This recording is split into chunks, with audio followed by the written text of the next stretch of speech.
बिजनौर कुट्टू का आटा खाने से बीमार हुए लोगों का हाल जानने के लिए अस्पताल पहुंचे नगीना सांसद चंद्रशेखर आजाद।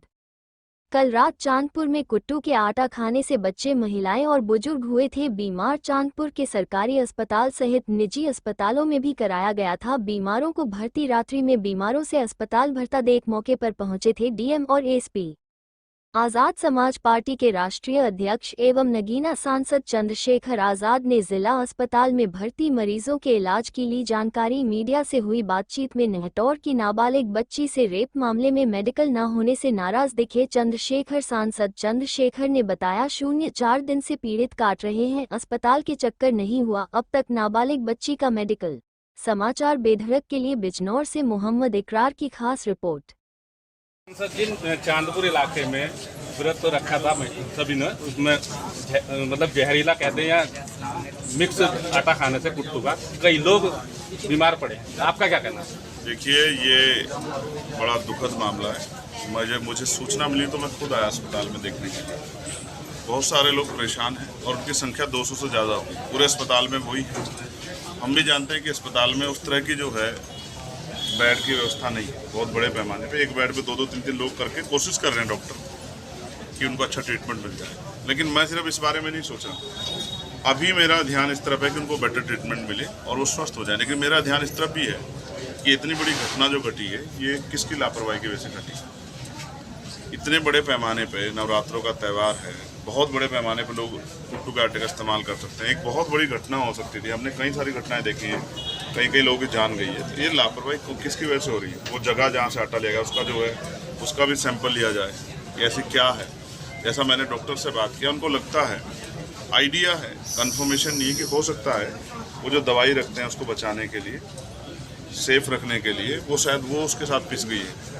तो ये एक बहुत बड़ी लापरवाही है। और इससे पहले इतने बड़े त्यौहार पे, और अगर ये जो है हमारी टीमें अगर जो है फोरेंसिक टीमें जांच नहीं कर रही हैं, ये खाद्य विभाग की लापरवाही मानते हैं? ये बिल्कुल लापरवाही है। लापरवाही नहीं, अभी ऐसे छूटने वाली नहीं है कि लापरवाही। मैं अभी दिशा कमेटी मीटिंग में पूछूंगा और मैंने बुलाया स्पेशली उनको जवाब देना पड़ेगा कि वो क्या जांच करते हैं। सिर्फ यही है जांच कि जाओ लोगों को डराओ और पैसे ले लो।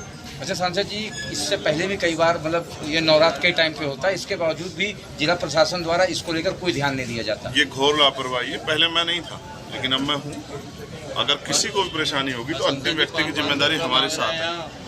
सारे दिन भगा रहा है। मैं आज यहाँ हूँ और मेरा प्रयास रहेगा किसी गरीब को किसी तरह की परेशानी यहाँ ना हो, चाहे डायलिसिस के पेशेंट हो, चाहे जिनको ब्लड चाहिए उनके हो, या जो लोग भर्ती हैं, तमाम तरीके। और जो असुविधा है यहाँ, अगर मैं बात करूँगा एडमिनिस्ट्रेशन से, अगर मैं उनकी कोई मदद कर सकता हूँ, उनकी कोई ऐसी परेशानी, जैसे एक सबसे बड़ी समस्या आईसीयू नहीं है। अगर डिस्ट्रिक्ट हॉस्पिटल में आईसीयू नहीं है और आईसीयू की जरूरत होगी तो कहाँ जाएगा? मेडिकल कॉलेज बन गया सांसद जी है, और मेडिकल कॉलेज बनने के बाद आईसीयू नहीं आया तो आप समझिए ना, फिर प्राइवेट में जाना पड़ेगा तो गरीब की जेब कटेगी ना। तो चिंता देखो, सक्षम लोग कर सकते हैं, मैं कर लूँगा, लेकिन गरीब कहाँ जाएगा?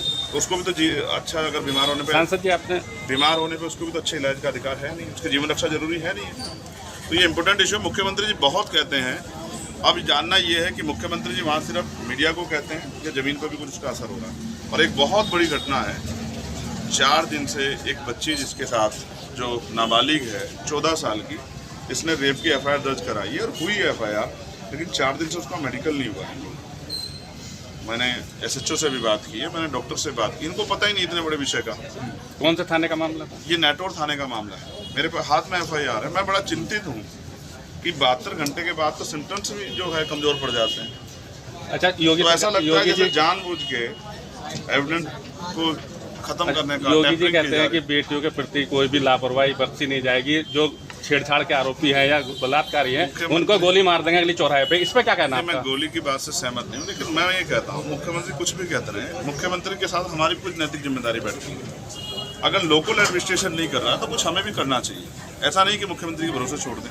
बहुत बड़ा स्टेट है, मैं मुख्यमंत्री जी का इस विषय में दोष नहीं दे रहा हूँ, लेकिन हाँ उनको ये होना चाहिए, अगर उनके मामला संज्ञान में मामला सोशल मीडिया का समय है तो उनकी टीमों की नज़र होनी चाहिए कि कहाँ इतनी बड़ी घटना नाबालिग के साथ पोस्को में आप बड़े दावे कर रहे थे और फिर अगर मेडिकल नहीं हो रहा है तो फिर कहाँ से न्याय मिल जाएगा? तो इसमें मेडिकल जो लड़की का जो मामला, नाबालिग लड़की का, इसमें आप स्वास्थ्य विभाग की जिम्मेदारी मानते हैं लापरवाही या पुलिस विभाग की? मैं तत्काल किसी को ब्लेम नहीं कर रहा। मैंने दोनों लोग पक्ष को सुन लिया।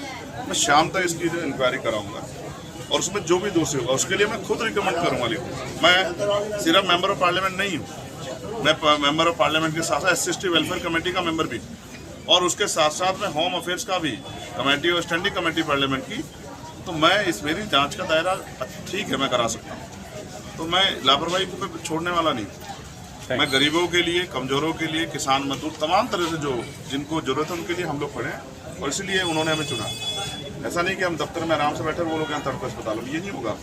हम लोग लड़ेंगे उनके लिए।